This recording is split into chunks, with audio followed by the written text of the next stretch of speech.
Sociedad Civil con Julio Moreno, en Radio Intercontinental, Madrid. Tengo un millón de carencias que etiquetan mi conciencia con sello de perdedor. Tengo un carnet de parado, un San Benito colgado, un poco de mal humor. Y tengo un papel mojado, diploma de licenciado de enseñanza superior. Una promesa incumplida, gato negro, mala vida, una existencia peor. Cuando en septiembre del ya extinto 2025 inauguramos esta cuarta temporada de Sociedad Civil, creo que ya sabíamos, o al menos yo sabía, no sé tú, Pablo, que esta iba a ser una gran temporada. Para empezar, inauguramos el año con Alberto Comesaña, componente y vocalista del mítico dúo Amistades Peligrosas. Esto, además de ser un lujo, era un presagio.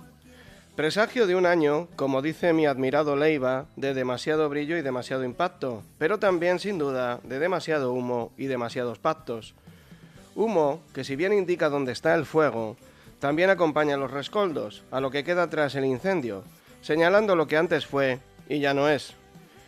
Pero no es menos cierto que esos rescoldos se reavivan fácilmente, así que, tras el parón veraniego, por supuesto que amenazo con volver, para seguir dando vida a algo tan bello como la radio, compañera fiel e infatigable que se cuela en sus casas, en sus coches y en sus vidas, para aportar algo a un mundo que no siempre deja ver el azul del cielo y disipar, como la brisa fresca, las nubes que se empeñan en ocultarlo. Así pues, llegados a estas alturas, solo me queda agradecer a este medio, a mi compañero Pablo, a mis invitados, y por supuesto a ustedes, que son los que dan sentido a todo esto, haber tenido la oportunidad de vivir un año más esta aventura fantástica de hacer sociedad civil. Consecuentemente, y para terminar la temporada como se merece, hoy nos acompaña alguien que ha hecho de la aventura su vida. Alguien que se empeña en demostrar que lo que importa no es solo la meta, sino el camino hasta ella. Hoy tengo el privilegio de tener aquí conmigo, en este estudio de Radio Intercontinental, al navegante, al aventurero, al Indurain del mar, Álvaro de Marichalar, para acabar, como este año merece, en una nota alta. Soy Julio Moreno, a los mandos técnicos, Pablo Fernández. Estamos en Radio Intercontinental y esto es Sociedad Civil.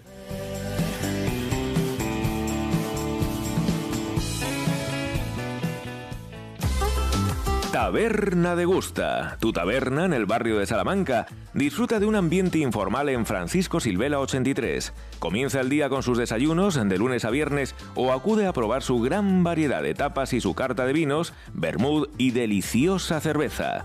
Degusta sus 14 variedades de tortillas caseras o cómete unas croquetas como las que hacía tu abuela, pulpo gallego a la parrilla, carne roja trinchada, gambones en tempura y salsa kimchi, torreznos de Soria y muchas más tapas elaboradas con la profesionalidad de Jorge Verdúguez y su equipo de trabajo. Celebra tus reuniones con amigos, con familia, en su acogedor comedor y disfruta del mejor tardeo con sus combinados premium. Reservas en el 91 025 71 53, 91 025 71 53 o en www.tabernadegusta.com. ¿Degusta? Me gusta. En Francisco Silvela 83, tu taberna en el barrio de Salamanca.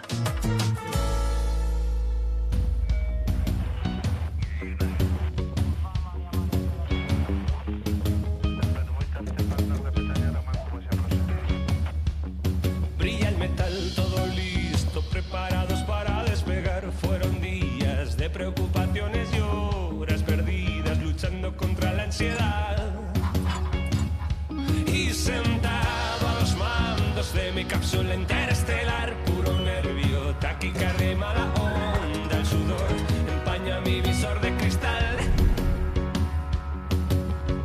Me pareció notar algún crujido.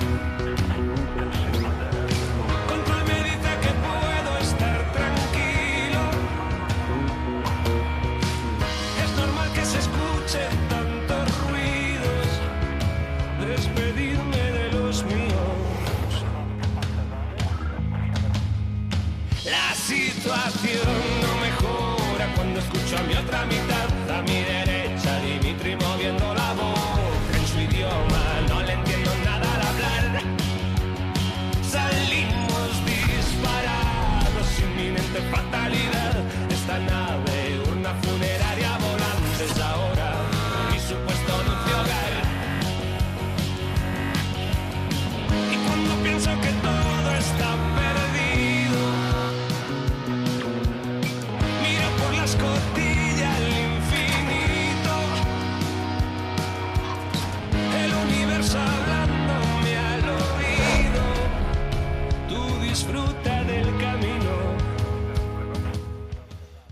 Álvaro, bienvenido a Sociedad Civil. Muchas gracias, encantado de estar con vosotros. Bueno, un placer. Como ves, el último programa, en fin, como decía antes, necesitábamos acabar en una nota alta y, bueno, qué mejor, ¿no? Bueno, quería decirte, Álvaro, que fíjate que decirte esto a ti, que has hecho de la aventura un modo de vida, es muy osado, ¿no? Pero como he dicho en la entrada, yo considero que la vida en sí es o debería ser una aventura. Bueno, muchas gracias, Julio, primero por invitarme a tu programa maravilloso y poder compartir con tus oyentes. Efectivamente, es ese espíritu de aventura, ¿no?, que todos tenemos, ¿no?, porque todos somos aventureros. Al final estamos vivos de milagro y lo único que te aporta la aventura un poco radical que llevo haciendo hace 44 años es darte más cuenta de lo precario que eres, la precariedad del ser, que estamos, insisto, vivos de milagro, cada día es irrepetible, cada latido de nuestro corazón no va a volver, será uno nuevo, pero no el que pasó, igual que cada hora, cada minuto, cada segundo de cada minuto, de cada hora, de cada día, no vuelve jamás.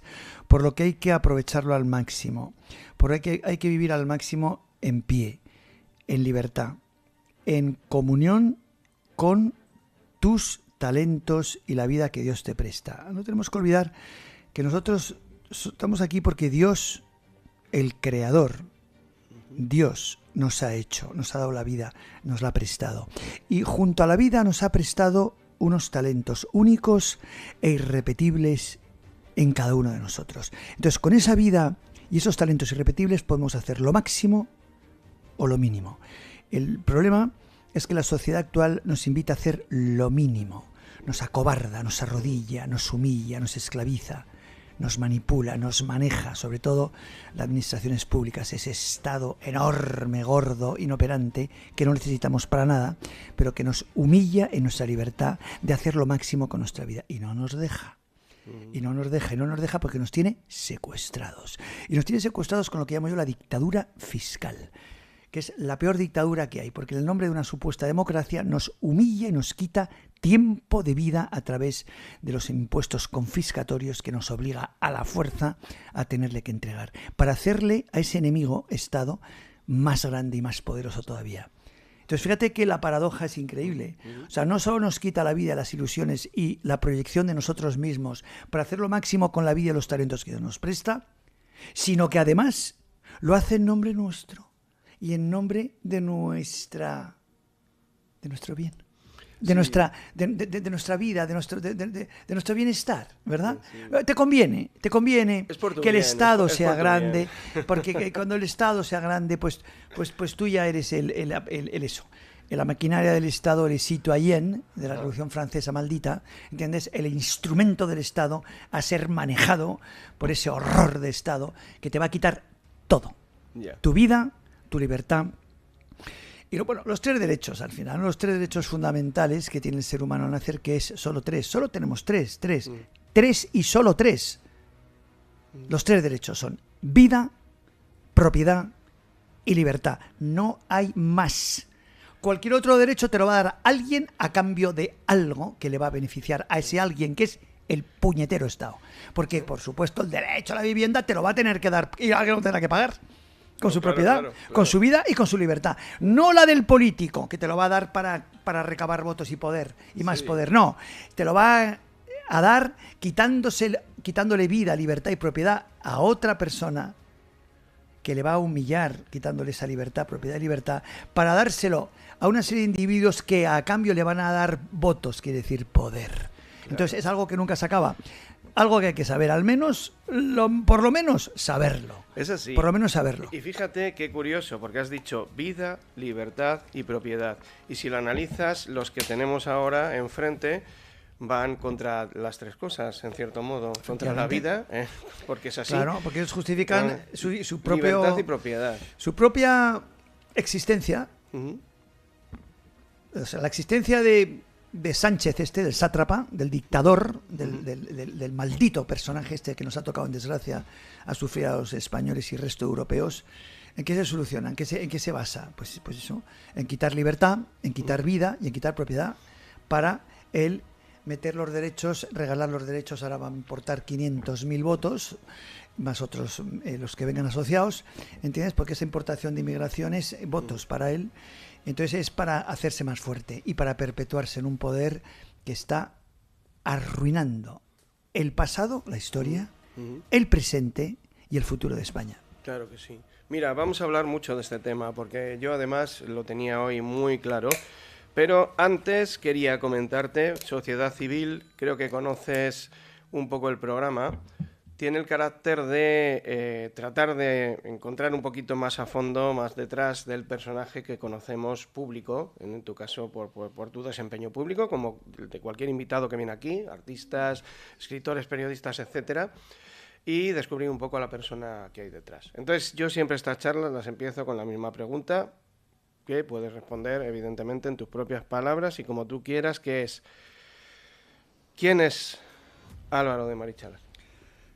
Yo soy un superviviente, un navegante, un pequeño empresario que sabe que la vida es breve y que la libertad que viene de tener una cierta independencia económica, fruto del trabajo durísimo, la puedes convertir en propiedades, en cosas materiales o en experiencias.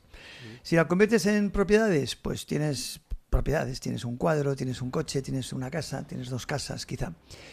Y pues tú haces eso, es legítimo, ¿no? Que con tu dinero puedas comprarte cosas para darte más seguridad, porque las cosas son un factor de seguridad, ¿no? Mucha gente colecciona cuadros o coches porque así se sienten más potentes, más seguros y pueden proyectar una imagen al exterior de fortaleza, de seguridad en sí mismos, de triunfo. A mí personalmente no me interesa nada, proyectar nada, que la gente piense que es un triunfador, un perdedor, me da igual exactamente, y no quiero tener nada más que lo mínimo imprescindible para poder sobrevivir. Entonces, con una casa y me conformo. Antes tenía un coche, ya no quiero ni coche porque ya no se puede ni conducir. Y entonces lo que sí quiero es no tener cosas materiales que van a ser una carga al final y que no me van a suponer incluso ninguna seguridad, ninguna libertad, ningún aporte de nada. Y sin embargo sí que me aporta mucho el vivir experiencias. El vivir experiencias quiere decir el explorar. ¿Para qué? Para conocerme. Porque la exploración tiene que ser lo primero una exploración interior. Una exploración que te haga conocerte para poder así quererte y respetarte. Que es la gran fuerza que puede tener el ser humano cuando nace, ¿no? Respetarse, fruto de que se conoce. Y ahí puedes conseguir la libertad, ahí puedes ir ya caminando hacia la libertad. Entonces por eso navego y por eso me meto en el mundo de la aventura desde los 18 años, porque es un mundo de exploración, es un mundo de conocimiento personal y ajeno también. Y esa es la razón última, ¿no? Entonces, ¿es duro? Sí. Te quita seguridad toda, te la juegas todos los días. La gente piensa que piense. Pero como este señor no tiene un patrimonio, porque todo yo lo tiene, ¿cómo no? Bueno, pues cada uno se organiza como puede y es verdad que vas contra la corriente y es verdad que es muy incomprendido, pero al final te tiene que importar nada, no poco, nada, lo que piense cualquier persona de tu manera de vivir y tu manera de proceder y actuar, ya que tú eres dueño de ti mismo y los testigos son simplemente un referente de tus actos, pero que no tienen que influenciarte en nada, porque tú has nacido en una misión, la misión que Dios te ha dado, con unos talentos, los talentos que Dios te ha prestado, como decíamos antes, y tienes que dar cuenta solo a tu Padre, a tu Creador, a Dios, nada más. Nada más. Y cuanto menos lo entienda la gente, pues qué pena que lo entiendan. Y si lo entienden, pues mejor. Pero aún así, ni las alabanzas, ni las críticas tienen que modificar tu rumbo, nunca, porque las alabanzas siempre son momentáneas y obedecen a muchas cosas que muchas veces no son fruto de la realidad y conocimiento de lo que has hecho, de la razón por la que te alaban o supuestamente te alaban. Y las críticas, pues lo mismo, ¿no? Muchas de las críticas, el gran porcentaje de las críticas vienen del desconocimiento de lo que haces, del prejuicio, de la envidia, de lo que quieras. Entonces, ni alabanza, ni crítica, ni insulto o calumnia te tienen que apartar de tu rumbo, que ya suficientemente es difícil tu rumbo como para encima tener que estar bregando con la opinión de los aduladores o los envidiosos. Claro. No existen. No hay adulación ni envidia que pueda modificar tu rumbo de libertad siendo fiel a Dios, tu Creador. No, fíjate que has comentado cosas ahora que hilan mucho con lo que yo te iba a preguntar ahora, porque ayer yo estaba preparando el programa y digo, a ver, si me entiendes, creo que no es fácil de hilar, pero creo que me vas a entender. Yo, Álvaro de Marichalar Sáenz de Tejada. Y bueno, uno puede nacer Julio Moreno, como yo, ¿no? O Pablo Fernández, como nuestro técnico, o Pepito Pérez. Tú tienes evidentemente una responsabilidad como persona, unos referentes, en fin, que pueden ser tus padres o en fin, cualquier cosa en la vida, no cabe duda. Pero cuando uno nace hijo del 8º conde de Ripalda, nieto del vizconde de Eza, hermano del 9º conde de Ripalda, a mí me da la impresión, desde fuera, ¿no?, de que solo por ascendencia ya tienes como el listón más alto. Tienes que tener unos objetivos que están más arriba de los objetivos del resto. En definitiva, ¿pesa el apellido? ¿Condiciona? Pues mira, lo has dicho muy bien. Nobleza obliga, ¿no? Y siempre se ha dicho así. ¿Y qué significa esa frase? Nobleza obliga. Bueno, primer punto, ¿qué es la nobleza? La nobleza es la virtud. O sea, la nobleza es portarte bien. ¿Con quién? Contigo mismo. Y luego con los demás. Entonces, si encima tienes unos antepasados que se portaron bien consigo mismo y con los demás, y por eso la sociedad les dio, en este caso, un título o una dignidad, o un nombre que representa el honor de las cosas bien hechas, pues tú no puedes defraudar a esos antepasados. Es imposible, claro. Porque si tú defraudas a los antepasados que hicieron que tu apellido sea reconocido por personas de toda condición y toda procedencia, toda ideología, incluso de muchas partes del mundo, es porque esas personas lo hicieron bien. Y si ellas lo hicieron bien, tú no puedes hacerlo mal. Porque, insisto, si estás haciéndolo mal, no solo te estás tirando piedras sobre tu tejado y estás siendo ilegítimo y un gamberro contigo mismo y totalmente estás traicionándote, en palabra, a ti mismo, pero estás también traicionando a los demás, o sea, a tu apellido, a tus ancestros, a tus padres, a tus abuelos, a tus bisabuelos, personas que lo hicieron bien y que tú no puedes hacerlo mal. Por eso, como decía un tío mío, la genealogía hay que medirla un poco de aquí para el futuro. O sea, claro, no tanto que han hecho los demás anteriores a ti, sino lo que vas a hacer a tú. O sea, tú eres el hijo de un emperador y el emperador ha sido muy buen emperador, o de un fontanero o de un taxista, de un abogado o de un químico, de un cantante o de un albañil, da igual. Y ese emperador, albañil, fontanero o alquimista fue muy bueno en su profesión, fue muy reconocido. Tú no puedes dejar de hacerlo, porque tienes un listón, como bien has dicho, muy alto. Tienes que hacerlo bien. Y tienes que ser leal a ti y a tus ancestros. Y por eso, efectivamente, de ahí viene la palabra, insisto, nobleza obliga. ¿A qué obliga? Pues a portarte bien, a ser noble, a ser virtuoso, a ser buena persona, que, insisto y acabo, es la única referencia real del concepto nobleza. Nobleza es ser buena persona, ser noble. Eso es la nobleza. Y es algo que decides todas las mañanas cuando te levantas, ir por el camino del honor, recto, de pie, o ir por el camino de la trampa, de la curva, del mal. El camino de la cruz, el camino de Dios, que es siempre tortuoso y complicado, porque te exige muchísimo más, o el camino del mal, del diablo, de la tiniebla, que es el camino fácil, cuyo resultado pues puede ser un aparente éxito en el espejo de los demás, porque tú sabes que eres un estafador. Sí. Pero la sociedad puede ver que es un hombre de éxito porque has hecho una trampa y te has comprado un Ferrari, y la sociedad pues te ve como una persona exitosa, ¿no? Pero tú sabes que eres un tramposo, que ese Ferrari te lo compraste haciendo trampa y eres un delincuente, vamos. Así de claro. Sí. Entonces tú eso no sirve para nada a largo plazo, ¿no? Lo estamos viendo ahora. Lo estamos viendo. Zapatero, por ejemplo. Zapatero, pues todo el mundo, qué rico es, qué cantidad de dinero tiene. Pero ¿cómo consiguió ese dinero? Pues humillando a la gente, sobre todo más perjudicada por la vida, ¿no? Trampeando, engañando, enfrentando a los españoles, resucitando esa guerra civil horrorosa que provocó la banda PSOE. Por cierto, no lo olvidemos nunca, porque eso hay que saber de historia, porque si no sabemos de historia se repiten los errores, ¿eh? Esa guerra terrible, ¿entiendes?, que provocó esa izquierda, siempre provocadora, siempre destructora, y que ganó la mitad de España. O sea, no la quitó Franco, no. La ganó la mitad de España. Sí. La ganó la mitad de España. Y esa mitad de España supo perdonar, supo rehacer, supo reconstruir, supo pues el milagro español, ¿no? Sin plan Marshall, sin la ayuda de nadie, con el bloqueo encima de Inglaterra, ¿entiendes? Pues se supo rehacer. ¿Por qué? Porque esa mitad de España que ganó dio paz para trabajar, como me dicen a mí mis amigos viejos comunistas, ¿no? Que ahora votan a Vox, por cierto, la gran mayoría de ellos. Me dicen, nosotros Franco era nuestro enemigo, pero nos dio paz para trabajar. Y trabajamos. Y creamos una clase media. Y nos dio viviendas. Y lo hicimos. Y rehacimos una España absolutamente humillada y destrozada. Pues eso es lo que tenemos que hacer. O sea, pues este Zapatero, ¿qué hizo? Pues ese espíritu de la concordia, ese espíritu de la paz para trabajar, ese espíritu luego de la transición, que si ya nos perdonamos nada más después de la guerra, ya nos reperdonamos en la transición de una manera maravillosa, que fue ejemplar en todo el mundo. Bueno, pues ese tío quemó todo eso, porque él vive del conflicto. Ese socialismo vive de la confrontación, del caos. Ellos necesitan sembrar caos. Le pillaron al macarra del Zapatero. No, que se caliente en el micrófono, sí, acordaros. Sí. O sea, ellos viven de Con eso, Iñaki ¿no? Gabilondo. Con Gabilondo. Entonces, ellos viven del caos, ellos viven de la confrontación, lo mismo ha hecho en Venezuela, pero se disfrazan de buenitos, de buenismo, el Bambi, ¡ay, qué bueno soy! Y con palabras bonitas, con palabras tal. Luego, pues son los peores delincuentes, ¿no? Los lobos con piel de cordero, ¿no?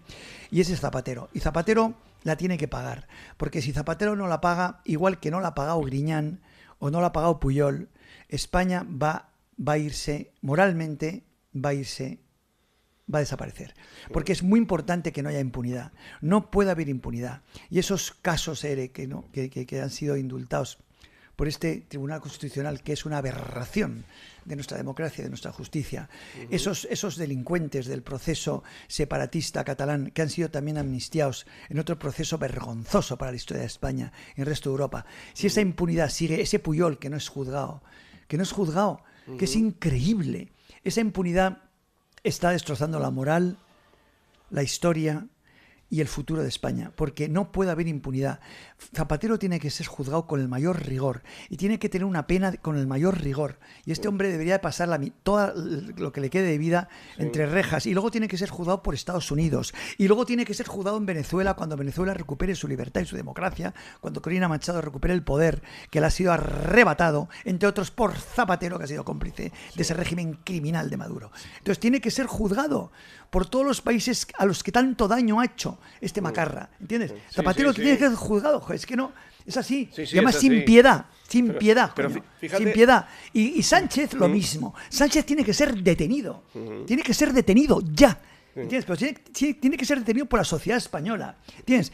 La oposición, que es cobarde este Feijóo, ¿entiendes? Tiene que ponerse en pie de una puñetera vez y tiene que meter una moción de censura, aunque la pierda, para que se vean las caras de esos grandes traidores a España, que son los que están dando oxígeno a este absoluto felón y macarra, que además es el yerno de un proxeneta. No cabe mayor inmundicia y mayor amoralidad en toda la historia de España. Jamás ha habido un dirigente más abyecto, ¿entiendes?, que Sánchez. Solo está a la altura de Zapatero y de Sagasta. Lo peor en toda la historia milenaria de España. Es que fíjate, tú lo has dicho, ¿no?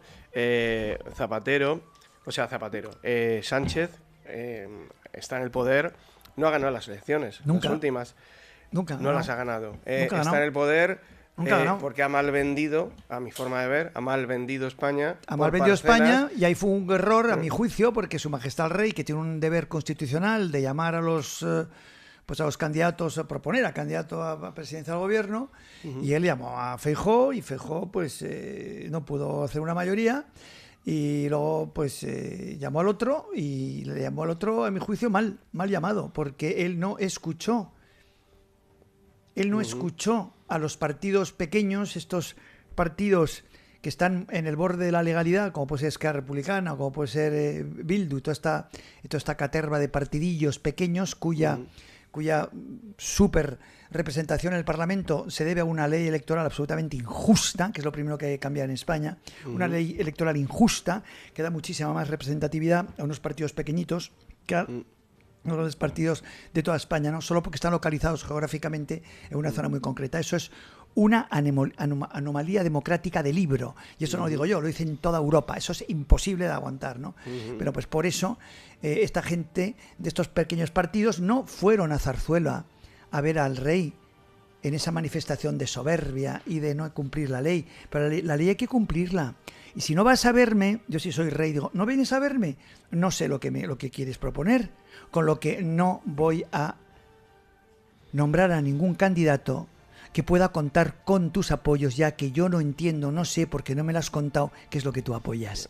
Sí. Lo hubiera tenido muy fácil. Sí. ¿Cuál es la salida? Repetición de elecciones. Y ahí sí, el pueblo español hubiera sabido, como una segunda vuelta, que por cierto, qué pena que en España no haya mecanismo de segunda vuelta, sí, como hay en todos los países democráticos, como en Francia, como en Colombia, como tal, y nos libraríamos de todo este cambalache, ¿no? De todo sí, de este horror. Bueno, pues eso fue, a mi juicio, un gran error, porque ahí tenían que haberse repetido estas elecciones. En todo caso, bueno, por lo menos con este horror que hemos vivido 8 años ya de este bandido, al final, menos mal que todavía quedan algunos jueces, algunos fiscales independientes en nuestro sistema de justicia, y es muy probable que a este Sánchez, igual que la pasaba a Zapatero, le pille el toro de la justicia.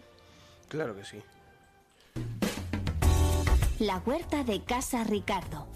Avenida Ciudad de Barcelona número 5, junto a la Basílica de Atocha. Especialidad en calçots, escalivada, esqueixada, todo con nuestros productos naturales de temporada. Con una larga tradición en Madrid en la elaboración de arroces como nuestro caldero con gamba roja. Cocina de temporada. No te vayas sin probar un tomate con sabor a tomate acompañado de nuestro bonito en escabeche. La huerta de Casa Ricardo. Avenida Ciudad de Barcelona número 5, junto a la Basílica de Atocha. Reservas en el 91-433-7525. La huerta de Casa Ricardo. Antes de nada dejaremos claras las páginas que nos importan. Las de libros abiertos, de vidas cercanas, paredes que por siempre callan.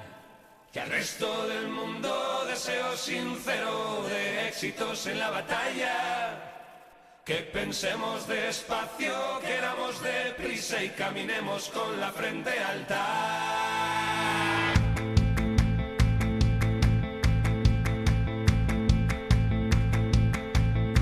Incluso en este justo momento en que nada ocurre, calma blanca, ropa de cama de hotel,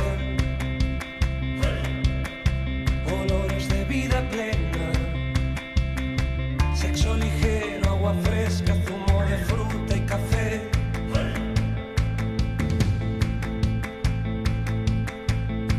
Incluso ahora que ya no hay miedo, que nada tiembla, sal de baño, brillo dorado en la piel. Sincero en la boca, pies descalzos, arena virgen, Copacabana y claqué.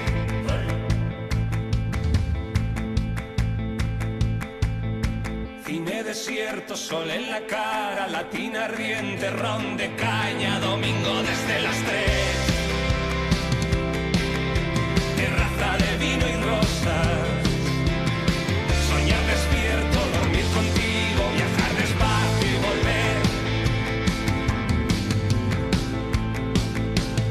Es un parpadeo, un rápido destello, un rayo de sol.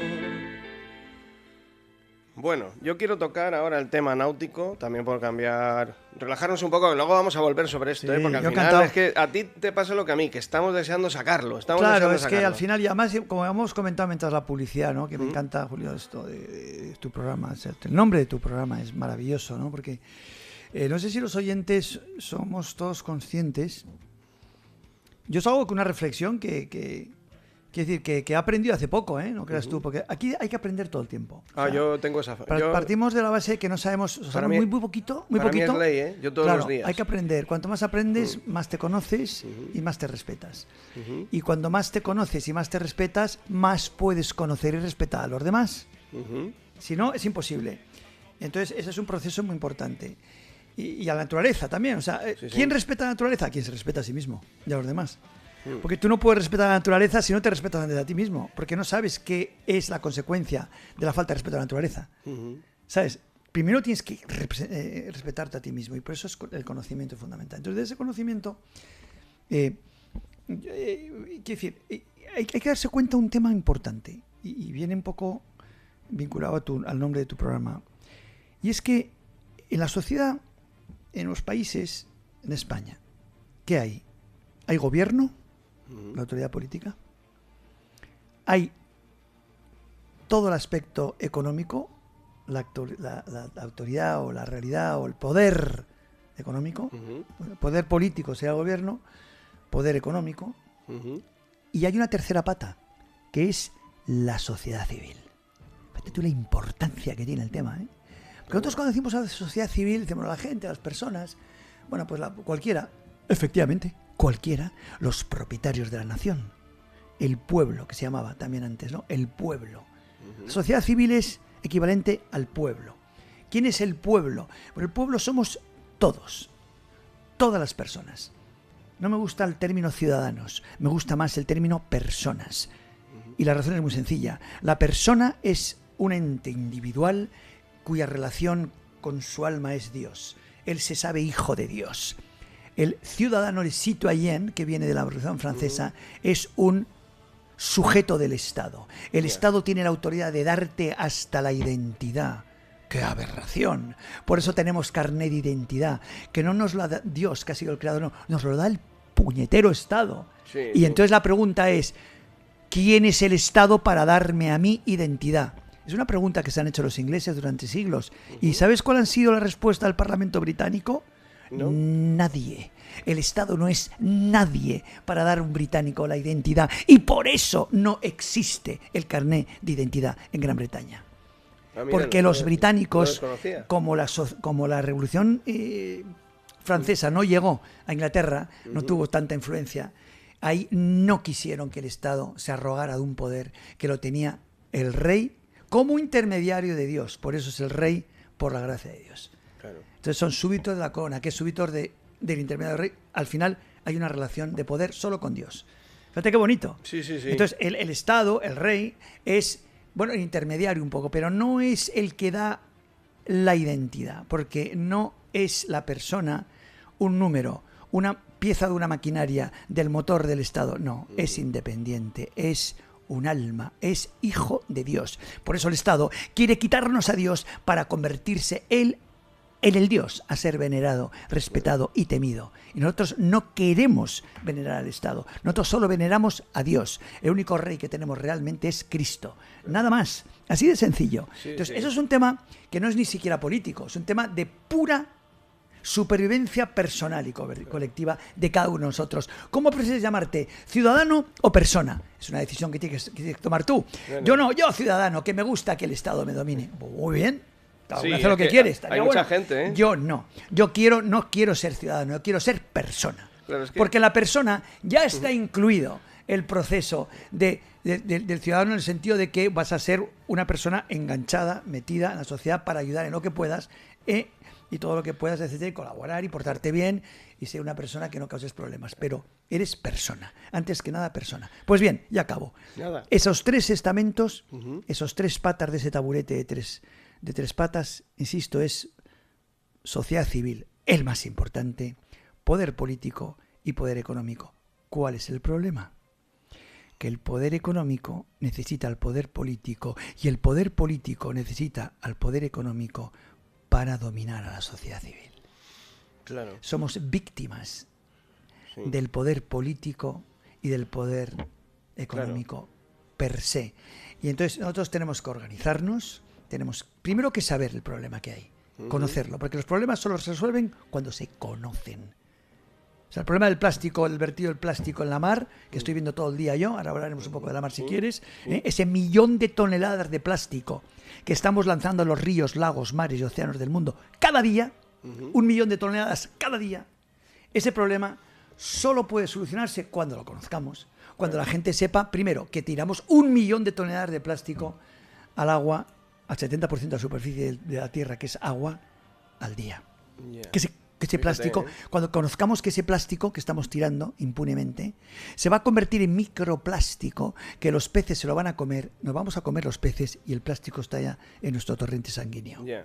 Cuando comprendamos que hay un problema gravísimo con los vertidos plásticos al mar, entonces empezaremos a ponernos en serio a exigir a los fabricantes, por ejemplo, de residuos, de envases plásticos que luego se convierten en residuos, a que nos garanticen que ese envase que compramos nosotros no se va a convertir en un veneno en nuestra sangre a través de microplástico. Claro. Cuando exigimos, por ejemplo, que compramos un coche eléctrico y exigimos al fabricante que esa batería va a ser reciclada, entonces lo compramos, y si no nos lo garantiza, no lo compramos. Ya verás cómo se pone la pila al fabricante para garantizar que esa batería se va a ser reciclada. O sea, que es un tema de exigencia, es un tema de compromiso. Pero para eso, insisto, hay que conocer el problema para batallar, luchar en la solución.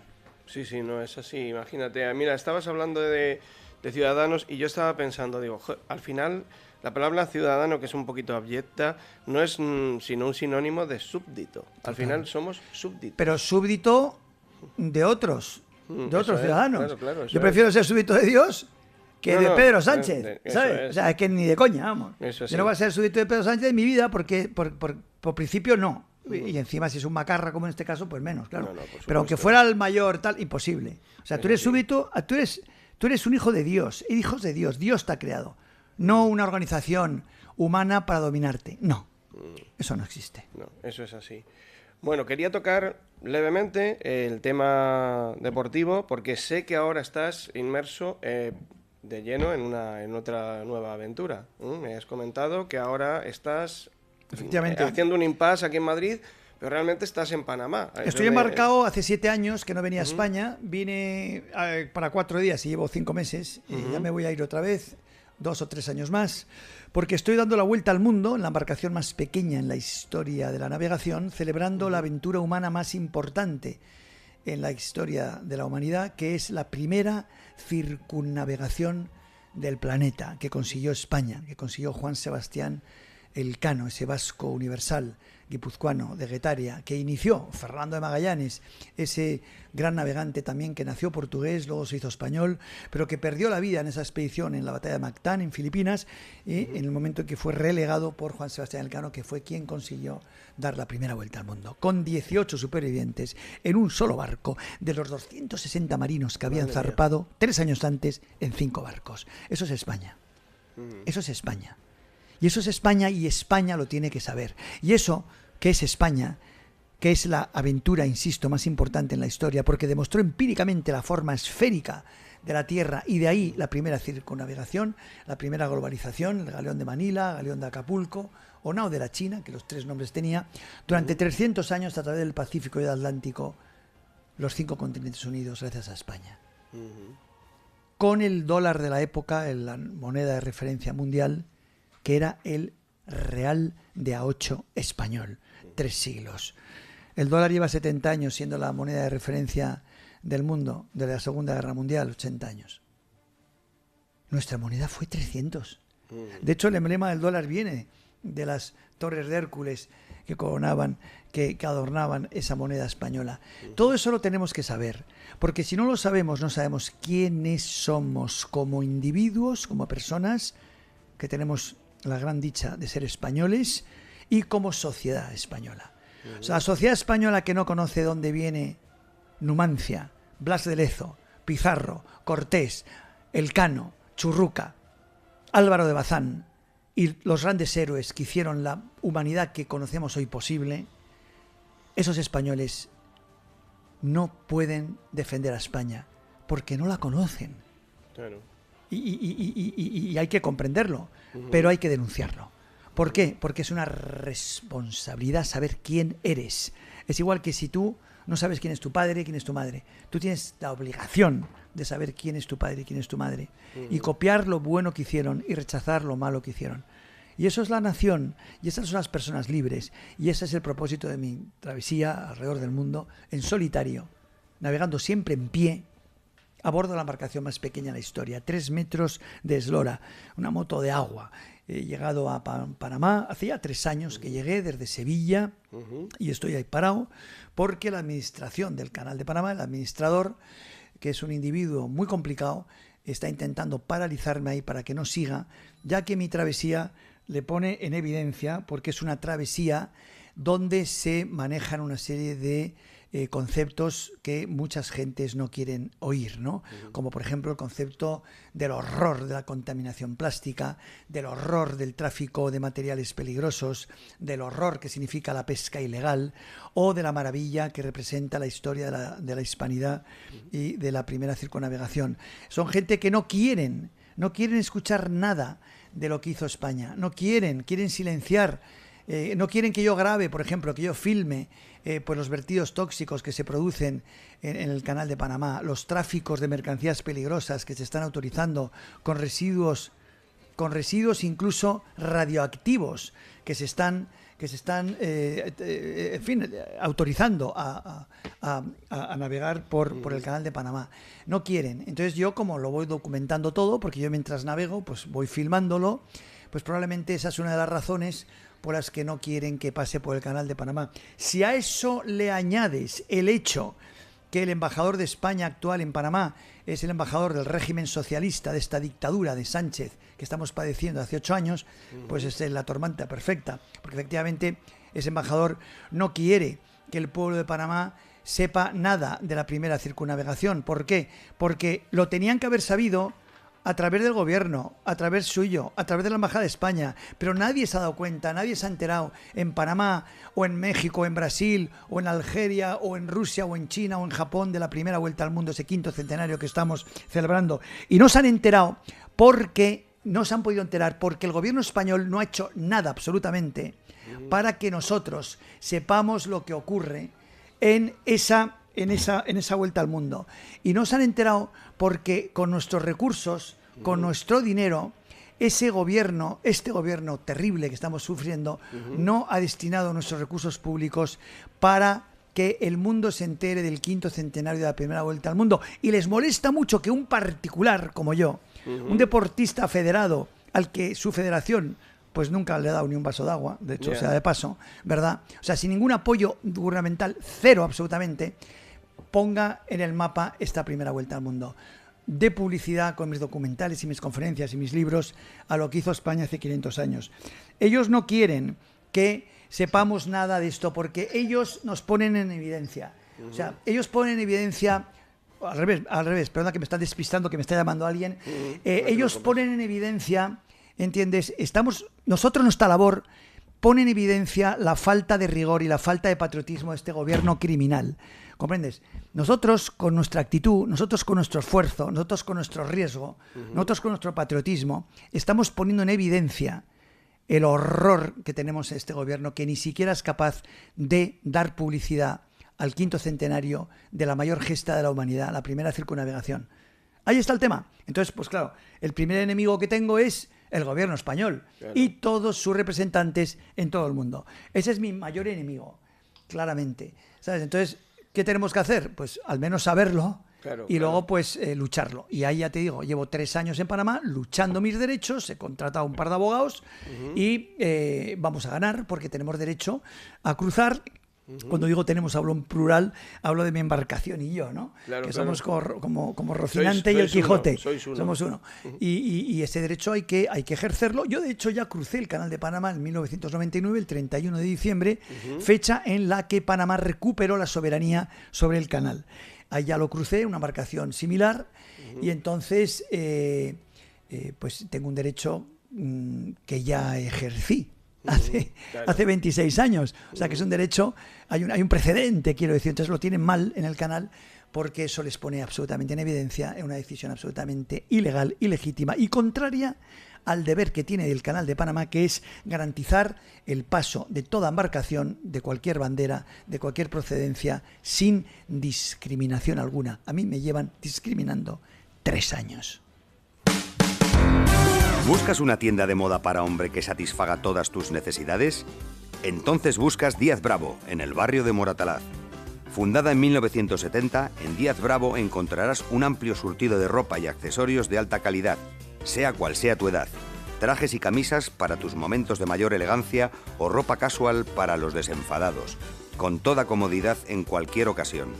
Todos nuestros artículos están fabricados en España o en la Unión Europea con los mejores materiales y técnicas de confección, garantizando la mayor durabilidad en excelentes condiciones. Disfruta de nuestras marcas Meyer, Mirto, Lacoste, Matthews, Punto Blanco, La Vespita, La Española, Coronel Tapioca y otras muchas, siempre con el reconocido sello de la calidad de la Unión Europea. Encuéntranos en nuestra página web www.modahombrediazbravo.es y en las redes sociales en Moda Hombre Díaz Bravo, o consulta cualquier duda en nuestro teléfono 91 439 5431. Díaz Bravo, en Arroyo de las Pilillas número 8, en el barrio de Moratalaz, al servicio de la elegancia masculina desde 1970.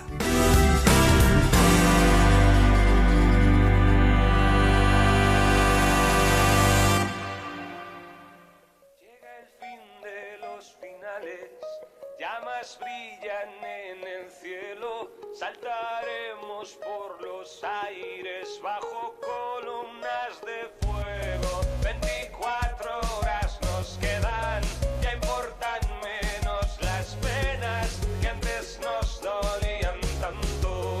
Y mientras la gente cuerda, grita, llora, sufre y niega, a los locos nos verán bailando. Bueno, Álvaro, hay una cosa, fíjate, el tiempo vuela, ¿eh? -10. Vuela. O sea, fíjate, te he dicho antes, 1 hora parece mucho, pero es muy poco. Y hay cosas que, muchas que se van a quedar en el tintero, porque, bueno, pues porque nos extendemos, porque nos tenemos que extender. Es mi culpa. Entonces, y pido perdón porque como estoy todo el día en la mar solo, en cuanto me dejan largar, no paro. Ya te he dicho antes que aquí el que interesa que hable eres tú. O sea, a la gente que hable yo no le interesa nada, le interesa que hables tú. Pero fíjate, hay una anécdota, la habrás oído, de Franco, que decían que le levantaban las perdices a 1 metro, ¿no?, para que acertase, ¿no? Y también lo decían de Felipe II, porque por eso es lo de así se las ponían a Felipe II. Pues yo hoy es como si a mí me ponen la perdiz como se la ponían a Franco, ¿no? Yo tenerte aquí, hay ciertas cosas que tengo que aprovechar y preguntarte. Y como además veo que vas por este camino y eres una persona locuaz, a ver, hay algo, evidentemente, que todo el mundo conoce, que te enlaza de algún modo, de forma política, entre comillas, en el sentido bueno de la palabra político, con la familia real, ¿eh? En este caso, tu hermano formó parte de la familia real. No nos vamos a extender. Déjame que te haga una pequeña corrección. Sí. A mí no hay nada que me enlace con la familia real de una manera especial.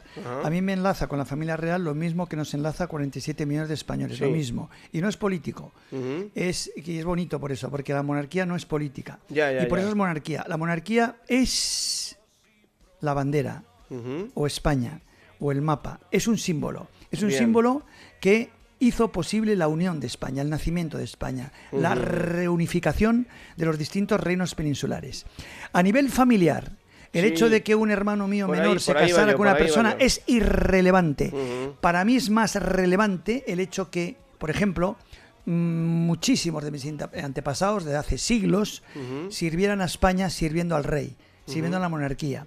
Por ejemplo, el último de ellos fue mi abuelo paterno, que fue ministro del bisabuelo del actual rey don Felipe, don Alfonso XIII, siendo ministro de la guerra, siendo ministro de fomento, siendo alcalde de Madrid, o siendo diputado, siendo académico, tantas cosas que fue durante el reinado de don Alfonso XIII. Mi abuelo Luis, abuelo paterno, Luis de Marichalar y Monreal, vizconde de Eza, fundador, por ejemplo, de la Legión Española. La parte militar la hizo Millán Astray y la parte civil la hizo él como ministro de la guerra, ¿no? Entonces, todo eso me vincula, efectivamente, con España a través de la monarquía.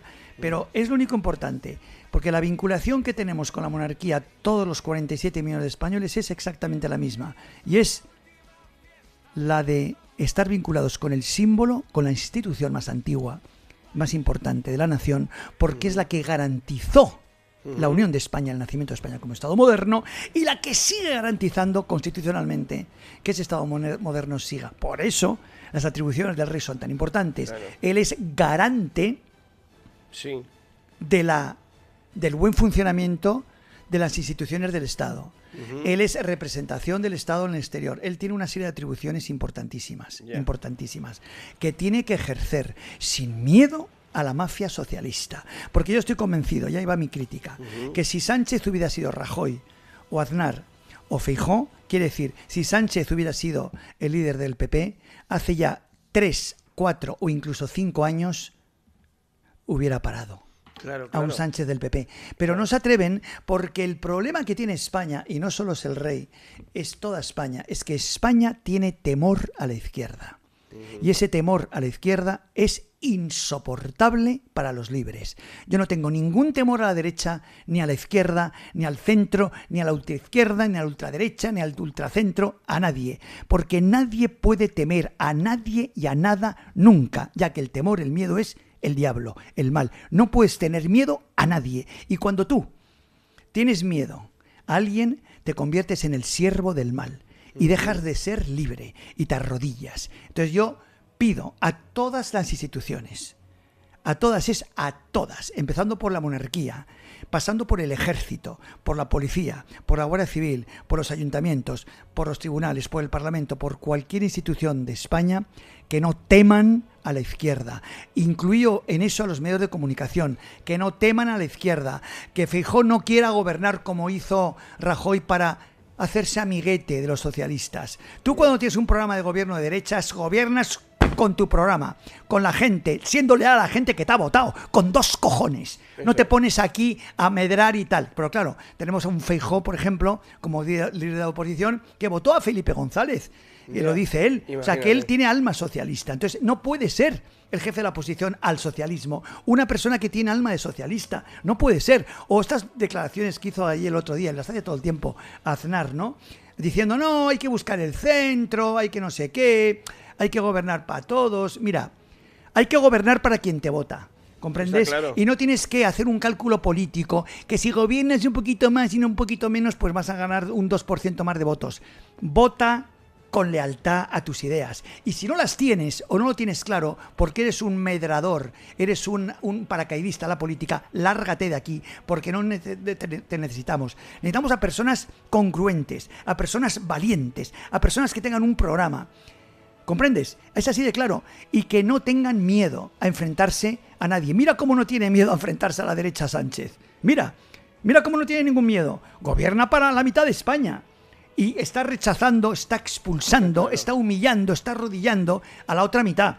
Y la prueba la tenemos en las calles. O sea, ¿cuántas calles hay en cualquier ciudad o pueblo de España que rindan homenaje a cualquier persona del bando nacional de nuestra guerra civil? Ni una. Ni una. ¿Cuántas calles honran Pablo Iglesias, el otro, el Besteiro, lo que quieras, Azaña? Todas. Eso es una anomalía democrática total. Eso es insoportable, joder.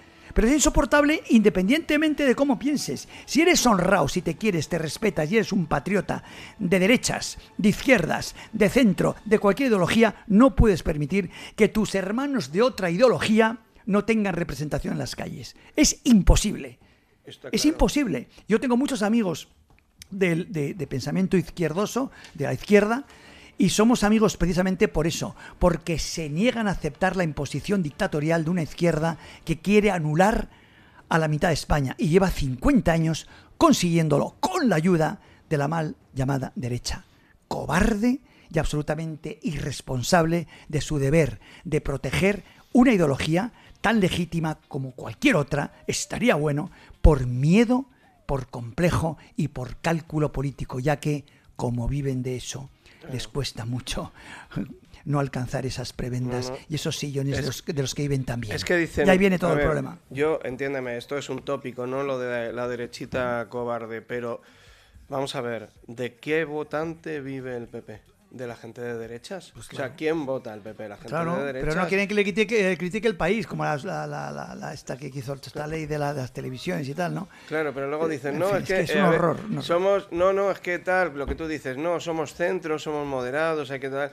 No, vamos a ver, usted está viviendo el votante de derechas. Es para eso los socialistas, ¿ves? Pues claro. Que son unos sinvergüenzas para todo. Sin embargo, para eso ellos saben quién les ha votado y cómo satisfacerles. Pues claro. Y al final van de cara con eso. Y les crean todo tipo de prebendas y de presebres y de todo, y le compran el voto, y etcétera. Hacen lo que sea para estar en el poder. O sea, lo hemos visto en España, estamos viendo en Venezuela, cuando llegan no se van.